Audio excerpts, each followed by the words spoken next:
In this video, we'll be covering a portion of function analysis such as increasing and decreasing. Now, you already know the concepts of when we look at a function, look at a graph, we can identify that a function is increasing from left to right when all the y values are going up. We can identify that a function is decreasing from left to right when a function of the y values is going down. Now, we want to be able to do this without having to look at a graph. We want to do this analytically through just looking at a function. Now let's recall that increasing is nothing more on an interval from a to b whenever we have the derivative being positive. Again, keep that in mind. The function is increasing when our derivative is positive. The reason for that is, again, the slope is positive, and a positive slope means that I'm going uphill. If we're on decreasing, that means the slope is, again, negative, going down. So in this function right here, f of x equaling to x cubed minus 4x, I'm going to go ahead and use derivative analysis to be able to identify increasing and decreasing. So f prime of x equals 3x squared minus 4. That is the derivative function. That means that the slope of this function is this equation right here. Now, the identification of where this function is increasing and decreasing is specifically, well, where does it change direction from positive to negative? Where is the derivative changing from positive to negative? Well, that's going to happen, give or take, whenever the derivative is 0 or whenever the derivative is undefined. Okay? So we're going to go ahead and identify those 2 points. Again, recall that those 2 points are nothing more than the critical values, or the critical points. So we're going to find the critical points of this function. This right here gives me x squared equals to add 4 and divide by 3. So x is equal to the square root 4 thirds. This is actually going to have a plus or minus case to it. So again, one more time, critical points is where the derivative equals to 0 or the derivative doesn't exist. Since this is a polynomial function, it's not going to have any d and e locations. It's only going to have 0 locations. So these are my 2 critical points. I'm going to highlight those. The next thing I'm going to do is I'm going to go ahead and arrange those critical points on a number line. So first of all, I'm going to have a 0 location somewhere in the middle, but I'm not going to put that dash there. I don't think that's terribly important. What I think is important is what is the square root of 4 thirds? Well, if you want to simplify this, it's the square root of 4 over the square root of 3, which is the same thing as the square root of 2 over the square root, is 2 over the square root of 3.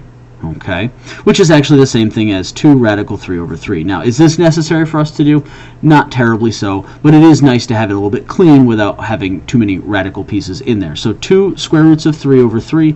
Keep in mind that this is the square root of approximately 1.3. The square root of approximately 1.3. That's the negative case on this side. And over here, I'm going to have a positive 2 radical 3 over 3, because again, it's a positive and a negative case. Now, I'm going to go ahead and draw myself lines coming straight down from that and lines coming straight over. Now, I'm going to go ahead and see if I can clear that up a little bit, get it out of my way.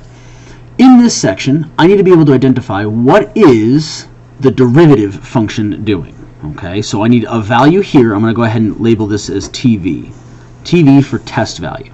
So I need a test value in this interval, I need a test value in this interval, and I need a test value in this interval. Well, the most easiest value in the middle here is going to be 0. That value sits between negative 2 radical 3 over 3 to 2 radical 3 over 3. Could I pick something different? Absolutely. I could pick 1 or negative 1. But again, I want a value between these two that's going to be very easy for me to plug in. Over here, I'm going to go ahead and pick, say, 2, because I know 2 is definitely going to be, actually, let's go with 3 just to be safe. Okay, I'm going to go with 3 to guarantee that it's going to be larger than 2 radical 3 over 3. Now, I think 2 would work, but just to be safe, again, we're going to go ahead with 3. Same thing over here, I can pick negative 3. Now, my next set of values here is I want to know, I'm going to go ahead and scribble this out here, I want to know what the derivative function is doing. In other words, if I were to plug negative 3 into this thing right here, what would I get back? Well, negative 3 squared is 9. 9 times 3 is 27. 27 minus 4 is a 23. That is a positive derivative. Okay, one more time, negative 3 squared is a positive 9. 9 times 3 is 27. 27 minus 4 is a 24. That is, right there, a positive derivative. Next thing is I'm going to plug in 0. Plugging 0 again into the original derivative equation. Not the original equation, but the derivative equation. 0 squared is 0 times 3 is 0 minus 4 is a negative. Again, all I care is that it's negative or positive. When I plug in 3, I'm going to actually get the same thing as when I got and plugged in a negative 3. So that's a positive. Now let's talk about this one more time. What does a positive derivative tell me? A positive derivative tells me that the appearance of the graph, I'm going to go ahead and highlight f of x as my next thing, and I'm going to go ahead and highlight graph, question mark, because this is all I know about the graph, is I know that the graph has to look something like this to some extent. Now sure, it could be curved, sure, it could look something else, maybe like this curved, but I know for a fact that it's one of these three. It's got to be increasing because of the positive slope. This one here is actually decreasing, and this one here is increasing, again because the slope is the derivative. The slope of the curve is the derivative. That means that the slope of the original function must be going downhill. So because the derivative is positive, I know my function is increasing. Because my derivative is negative, I know my function is decreasing. And because my derivative is positive, I know my function is increasing. And that right there allows me to identify where this function is increasing and decreasing because of the derivative. So let's very carefully identify what these intervals are, and then we can be concluded with this problem. The interval here is all the values between negative infinity and negative 2 radical 3 over 3.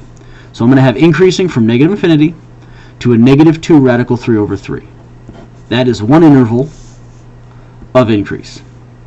Unioned with, I have a second interval of increase over here, such that it goes from 2 radical 3 over 3 all the way out to infinity.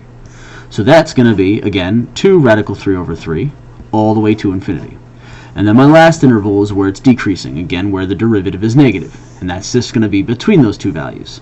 So I'm going to have an interval from negative 2 radical 3 over 3 to 2 radical 3 over 3. And one more time, these are always going to be open parentheses. You will never have a equal to symbol. In other words, you will never have a bracket on these because we specifically identified where the derivative was 0 or doesn't exist. So at that location right there and at that location right there, we do not have the slope positive or negative. This right here is your final answer based on the work that we did in this table.